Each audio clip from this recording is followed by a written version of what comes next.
അപ്പോൾ നമ്മുടെ vacation vlog സീരീസിൻ്റെ അടുത്ത പാർട്ടാണ് കേട്ടോ ഇന്ന്. ദേവുട്ടിയുടെ ഹെയർ ഞാൻ എല്ലാ വെക്കേഷനുമാണ് കൊണ്ടുപോയി കട്ട് ചെയ്യിക്കുന്നത്.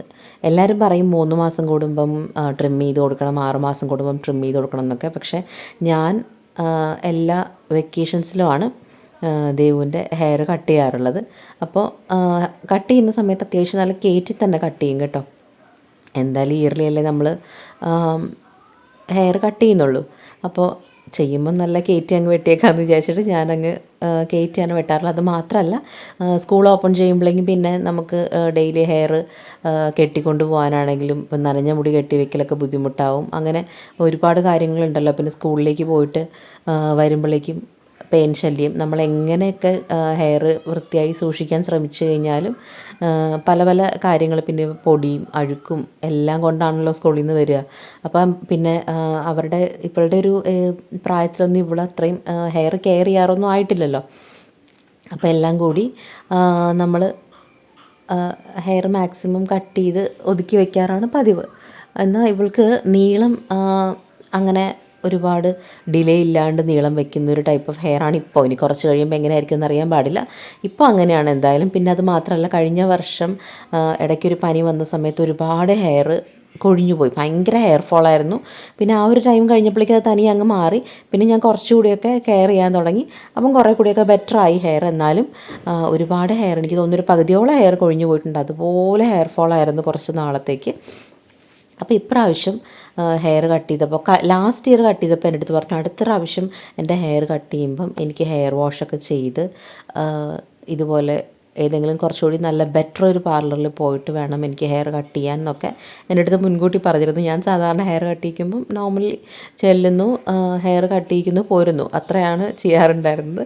അപ്പോൾ ഇപ്രാവശ്യം അത് പോരാ, എനിക്ക് ഹെയർ വാഷൊക്കെ ചെയ്ത് കട്ട് ചെയ്തിൻ്റെ ഹെയർ സെറ്റ് ചെയ്ത് തരണം എന്ന് മുൻകൂട്ടി പറഞ്ഞിരുന്നു. അപ്പോൾ അതുകൊണ്ട് തന്നെ ഇപ്രാവശ്യം ഞാൻ വിചാരിച്ചു എന്നാൽ പിന്നെ അവളുടെ ഇഷ്ടം അങ്ങ് നടന്നോട്ടെ എന്ന് കരുതിയിട്ട് നമ്മളിപ്രാവശ്യം ഞാൻ കട്ട് ചെയ്യാൻ ചെന്നപ്പോൾ ഞാൻ പറഞ്ഞു വാഷ് ചെയ്ത് സെറ്റ് ചെയ്ത് കൊടുക്കണം എന്ന്. അങ്ങനെ അത് കാരണം ഭയങ്കര സന്തോഷമായിരുന്നു കേട്ടോ ഇപ്രാവശ്യം ഹെയർ കട്ട് ചെയ്യാനായിട്ട്. അപ്പോൾ നേരത്തെ എന്നോട് പറഞ്ഞിരുന്നു നല്ലോണം എനിക്ക് കയറ്റി വെട്ടണം, ഹെയറിൻ്റെ നീളം നല്ലോണം കുറയ്ക്കണം, എനിക്ക് സ്കൂളിൽ പോകുമ്പോൾ കെട്ടിക്കൊണ്ട് പോകേണ്ട, മുടി അഴിച്ചിട്ടിട്ട് ഹെയർ ബോ വെച്ച് പോയാൽ മതിയെന്ന്. കുറച്ച് നീളം ഉണ്ടെങ്കിൽ അവരുടെ സ്കൂളിൽ കെട്ടിക്കൊണ്ട് പോകണം എന്നുള്ളത് നിർബന്ധമാണ്. അപ്പോൾ ഇപ്രാവശ്യം പറഞ്ഞിരുന്നു എനിക്ക് കെട്ടണ്ട, എനിക്ക് അഴിച്ചിട്ടുകൊണ്ട് പോകണം, എനിക്ക് അത്രയും ലെങ്ത്ത് മതിയെന്ന്. എന്നാൽ പിന്നെ അങ്ങനെ ആയിക്കോട്ടെ, എല്ലാം അവളുടെ ഇഷ്ടം എന്ന് വിചാരിച്ചിട്ട് ഞാൻ അങ്ങനെയാണ് ഇപ്രാവശ്യം ഹെയർ കട്ട് ചെയ്തത് കേട്ടോ. അപ്പോൾ നേരെ വെട്ടണ്ട, എനിക്ക് ചെറിയ യൂ മതി എന്ന് പറഞ്ഞു. എന്നാൽ പിന്നെ അങ്ങനെ തന്നെ ആട്ടെ എന്ന് കരുതി. പിന്നെ അവർ ഹെയർ വാഷ് ചെയ്യുന്ന സമയത്തൊക്കെ ഭയങ്കര എക്സൈറ്റഡ് ആയിരുന്നു. ഫസ്റ്റ് എക്സ്പീരിയൻസ് ആണല്ലോ. അപ്പോൾ മുൻകൂട്ടി പറഞ്ഞത് എനിക്കത് വീഡിയോ എടുത്ത് വെക്കണം, അമ്മ വേണമെങ്കിൽ യൂട്യൂബിലിട്ടോ എന്ന്. അപ്പോൾ പിന്നെ സിദ്ദിഖ് മറ്റേ സിനിമയിൽ പറയുന്ന പോലെ പിള്ളേരുടെ ആഗ്രഹം നമ്മൾ സാധിച്ചു കൊടുക്കണമല്ലോ, അങ്ങനെ ആട്ടെ എന്ന് കരുതിയിട്ട് ഞാനത് വീഡിയോ ആക്കി വെച്ചിരുന്നു. ഇതും വെക്കേഷൻ എടുത്തതാണ് കേട്ടോ. പിന്നെ ഞാൻ വീഡിയോസ് ഒന്നും ഡിലീറ്റ് ചെയ്യാണ്ട് അങ്ങനെ വെച്ചിരുന്നു, എപ്പോഴെങ്കിലും അപ്ലോഡ് ചെയ്യാമെന്ന് വിചാരിച്ചിട്ട്. അങ്ങനെ ഹെയർ കട്ട് ചെയ്ത് ഡ്രയറൊക്കെ ഇട്ട് അങ്ങ് മുടിയൊക്കെ ഉണക്കുമ്പോൾ അങ്ങ് എക്സൈറ്റ്മെൻറ്റാണ്. ഇതൊക്കെ അവളുടെ ഫസ്റ്റ് എക്സ്പീരിയൻസ് കാര്യം. ഇപ്പം ഞാൻ ഹെയർ 1-2 വട്ടം സ്ട്രെയിറ്റൻ ചെയ്തു, കളർ ചെയ്തു, അതൊക്കെ കാണുമ്പോൾ പറയാം അമ്മ എനിക്കും വേണം അങ്ങനെയൊക്കെ. അപ്പം ഞാനിങ്ങനെ പറഞ്ഞ് സമാധാനിപ്പിക്കും, മോളെ അത്രയും പ്രായം ആയിട്ടില്ല, ആവട്ടെ എന്നിട്ട് ചെയ്യിക്കാം എന്നൊക്കെ പറഞ്ഞിട്ട്. അങ്ങനെയാണ് ലാസ്റ്റ് എൻ്റെ ഹെയർ കട്ടെങ്കിലും ഒന്നമ്മ വാഷ് ചെയ്യിച്ച് സെറ്റ് ചെയ്യിച്ചൊക്കെ എന്നൊക്കെ പറഞ്ഞ് ആ ഒരു ലെവലിൽ നിർത്തിയത്. അങ്ങനെ ഫൈനൽ ഒരു ഔട്ട്പുട്ട് കണ്ടപ്പോഴേക്കും ഭയങ്കര സന്തോഷമായിരുന്നു പുള്ളിക്കാരിക്ക്. ഇരിക്കുന്നതിൻ്റെ ഫ്രണ്ടിൽ കണ്ണാടി ഇല്ലാത്തത് കൊണ്ട് തന്നെ ഇടയ്ക്കിടയ്ക്ക് എൻ്റെ കയ്യിൽ നിന്ന് ഫോൺ മേടിക്കുമ്പോൾ ഞാനൊന്ന് നോക്കട്ടെ എങ്ങനെയുണ്ടെന്ന്, ഞാനൊന്ന് ഫോണിൻ്റെ ക്യാമറയിൽ നോക്കട്ടെ എന്ന് പറഞ്ഞിട്ട്.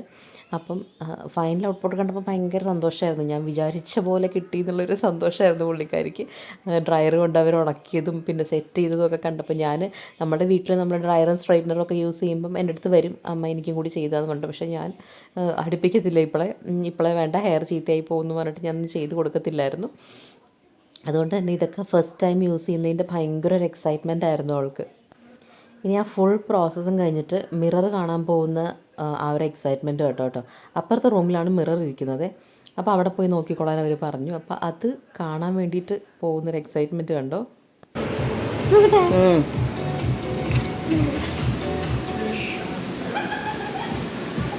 കൊള്ളാവാ, മതിയാ? എവ്രിതിങ് ഫോർ ദിസ് ഹാപ്പിനെസ് അല്ലേ? അപ്പം നമുക്ക് അടുത്തൊരു വീഡിയോയിൽ വീണ്ടും കാണാം കേട്ടോ. വെക്കേഷൻ വ്ളോഗ് ഏകദേശം തീരാറായി. ഇനി ഒരുപാട് ഞാനിട്ട് ബോറടിപ്പിക്കത്തില്ല.